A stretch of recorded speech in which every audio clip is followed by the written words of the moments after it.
What's going on YouTube? It's Donnie B all day, and I am going to review a knife today. Well, one that I already reviewed and that you watched. The thing is, during the review, while I was doing it, I had this United Cutlery M48 Tactical Commando, right? And I reviewed it, and while chopping, I broke the handle. Cracked in two places. It was a mess. You guys can watch the video, you can see that. And what happened was I ended up taking it apart. I did a whole video taking it apart.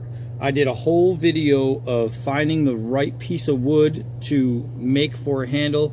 I did a whole video that showed how I had to drill through the wood and then file into the wood and make this little notch in here to make it fit.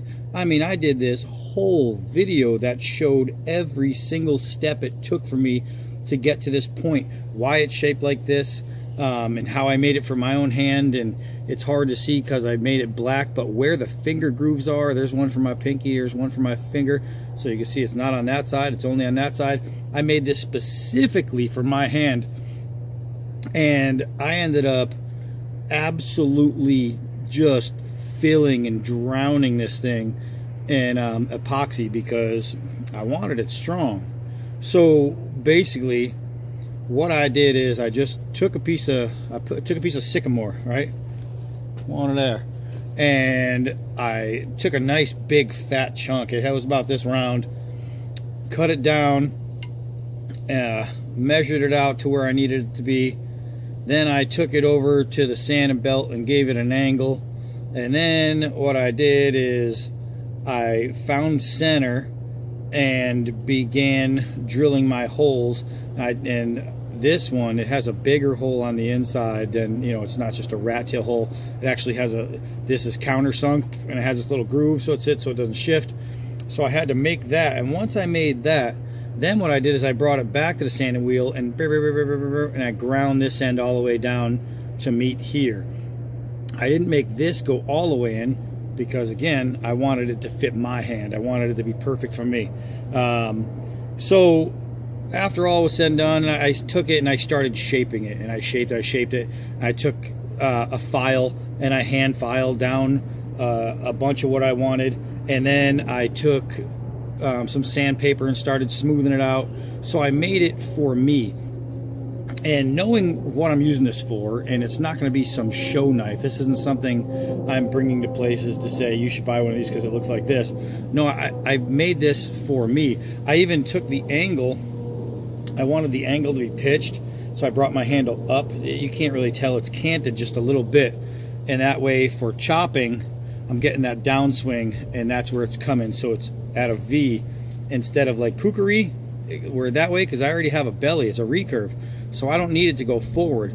So I fixed it the way I wanted. You can even see right here is flat, right here is a, maybe if it's, yeah, right there is almost flat basically, but right here has a nice big bump, a nice big curve. You can see it right there. That's specifically for my thumb rest, and that's huge. That makes a great deal of difference.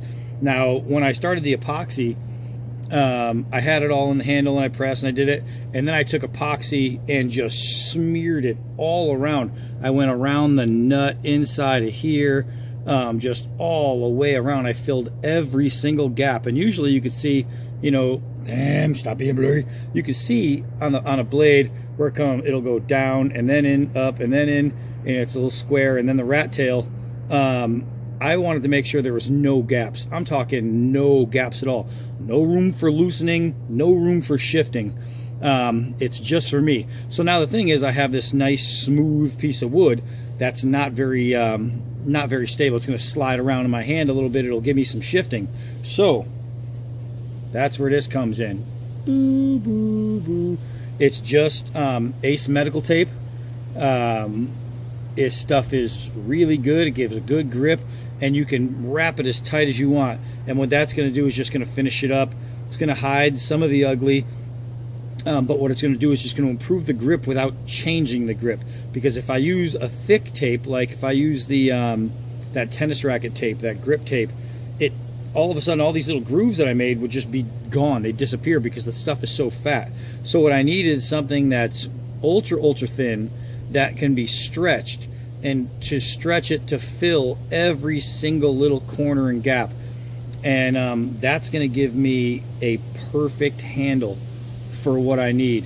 And once I have that done, I'm going to actually take it back into the yard, and I'm going to do some more testing with it, and I'm going to continue to whack away and chop with it to see if this holds up.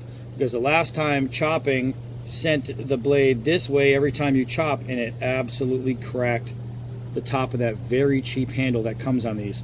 So I had no problem with the steel when I did my initial review. The steel held up very well. It was just the handle that broke. The edge did well. The saw was fantastic on this thing. If you guys got to watch that original video, really see the saw in action, and who knows, maybe I'll actually use it again on this one. But this makes beautiful notching, and you can actually saw through small pieces of wood with this. It's awesome. I really dig that.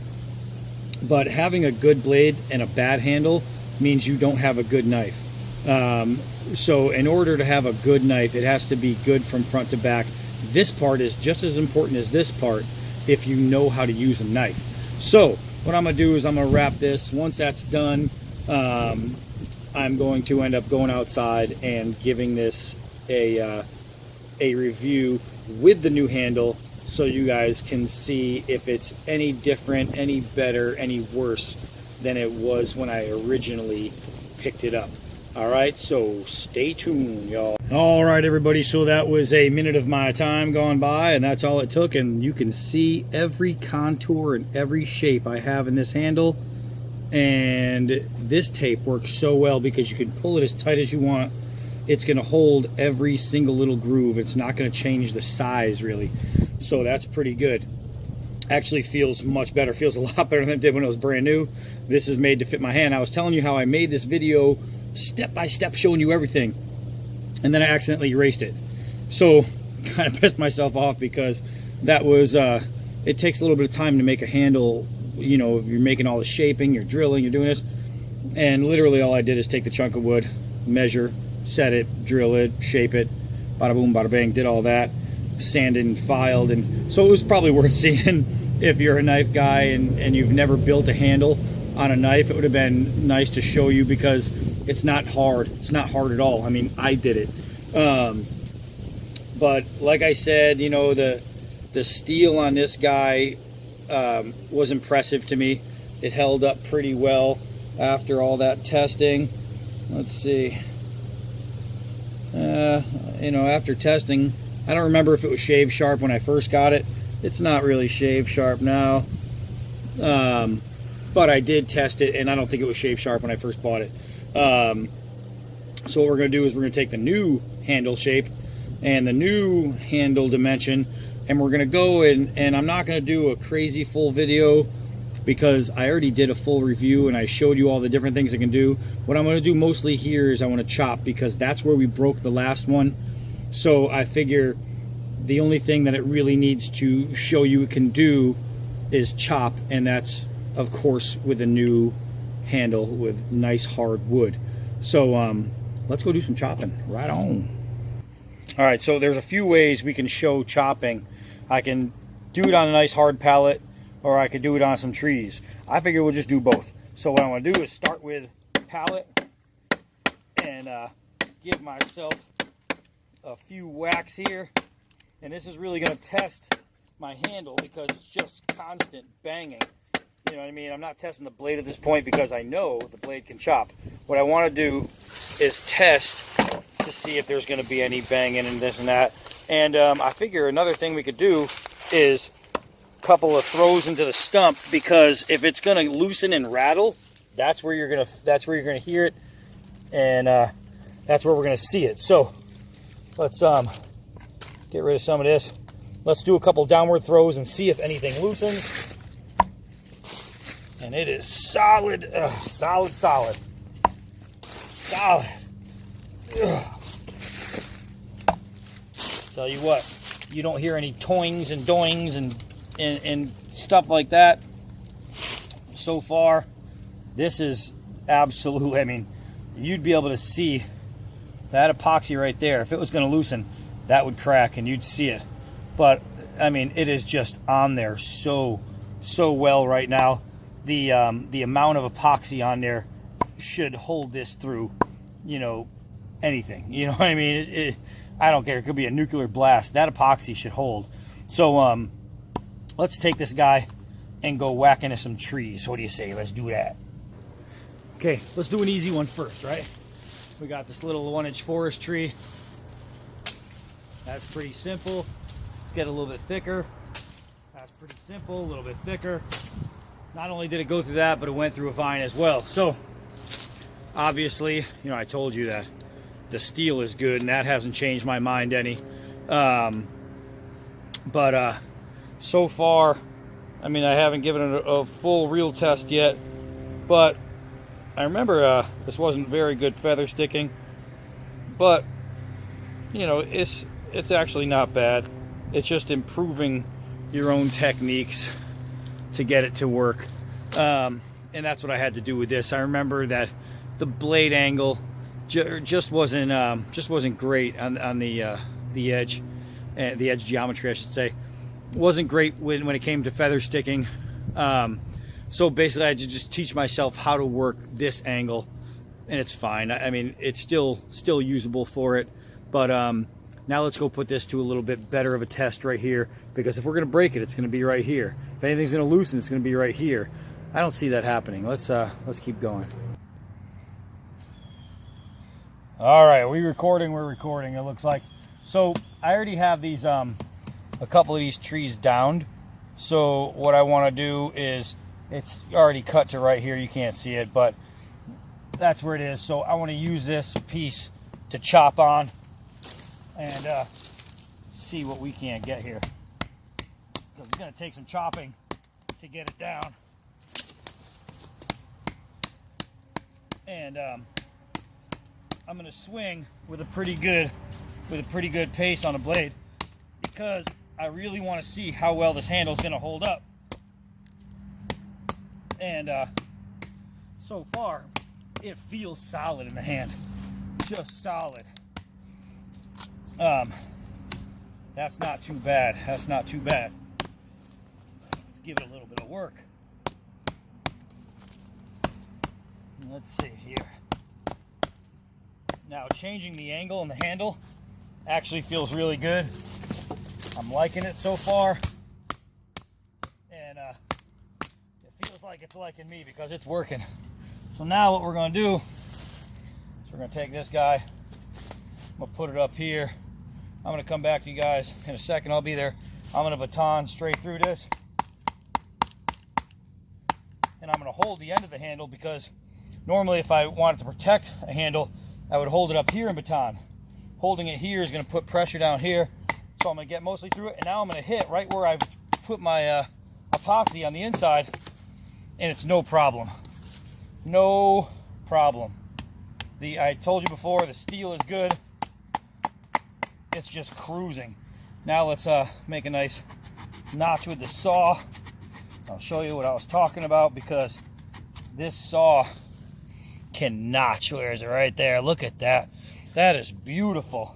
So it's only about 1.5 inches, this piece of wood, somewhere in there. So it's not crazy thick, which is perfect for the saw length. The only problem is this piece right here is moving all over the place, so it's really hard to maintain a steady pace.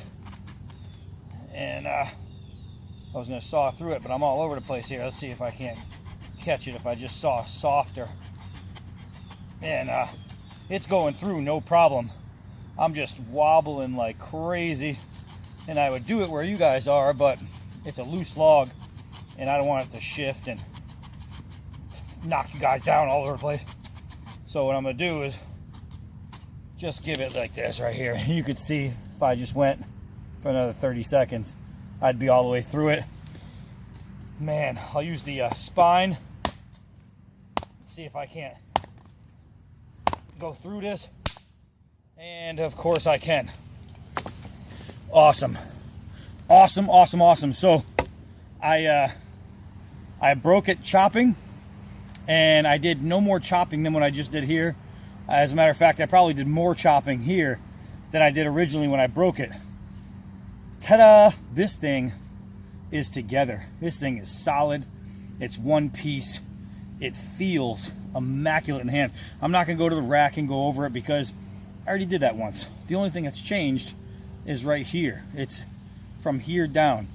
It's the amount of epoxy in there, and I mean it is loaded, and it's the handle. The handle is all. You know what we should do though? We did a couple downward throws. We should actually throw it, because the impact there, especially a miss, will really, really tell us. So let's go do that real quick. 5-yard throw time. Let's see if this guy holds up.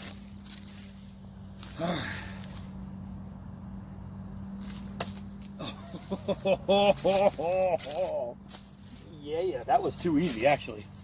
I gotta say that the finger knob at the end, that little grip I made, fits really well.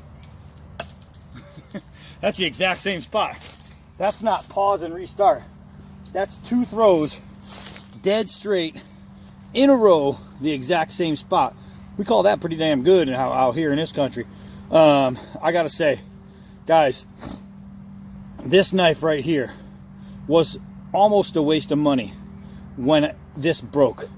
When I found 2 cracks in this loosened up, made this loose. I thought to myself, wow, that was an absolute waste. And I know it's not a lot of money, but it was still money out of pocket, and I was disappointed. And the thing sucked because I really liked the blade. I thought the blade worked pretty well. You know, I enjoyed it. The steel hung, it held up well.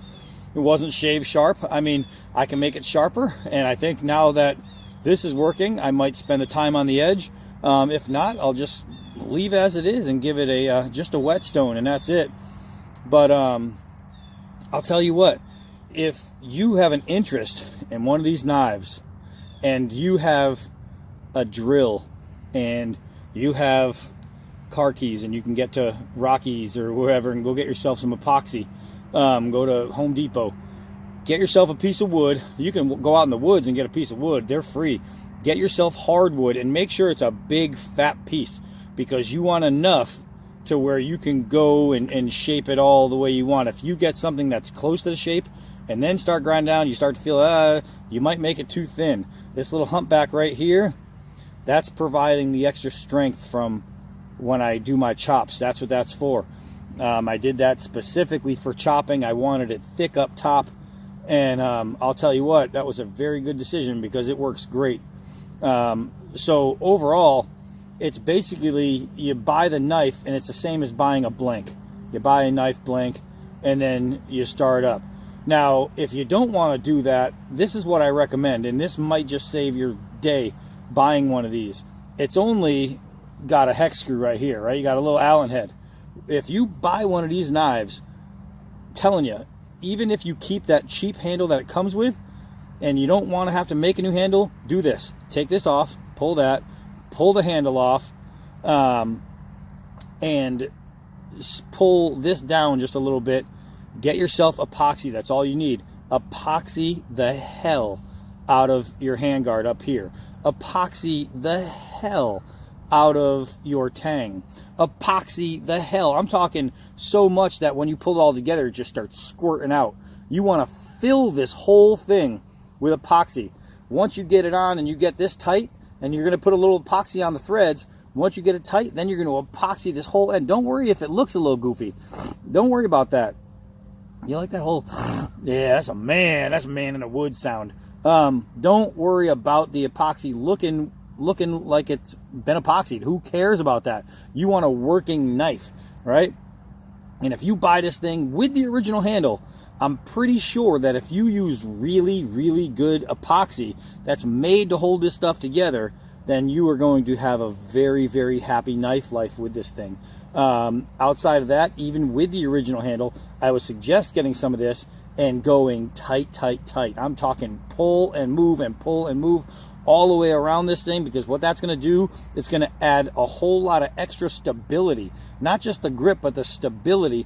And making it tight is going to keep it stronger. It's going to make it want to break less because of all the tension being pressed down on it, keeping it from opening up. And if you do that, I guarantee you're going to like this knife. It's not a bad knife. This is actually a pretty good knife. It just came with a bad handle construction. You can change that by either using the old handle and making it better before you break it, or taking it off and throwing it away and making yourself a real handle. That way you can make it to your own hand. You can have it fit you. This is a Donnie B all day grip. This isn't Joe down the road grip. This is my grip. So again, I mean, it's up to you. But if you either secure the old or make a new, you are really going to dig this knife. And for the money, having to get a free piece of wood out of the woods and only paying for epoxy, or leaving your handle and only paying for epoxy and maybe some of this black tape, I'll tell you what, good for the money. And if you need to see what this tape looks like, try to get it up close. That's what it is. It's like it's a sport tape. It comes in white and black. That's it. It's a cloth tape. But man, it stretches, it pulls, it's tight, it holds very, very well. So the knife is much better now, much better, and it went from here down to improve it. The rest stayed as good as it was from the day I bought it. Not too bad. I'm going to use this thing some more. I'm Donnie B all day, and until next knife.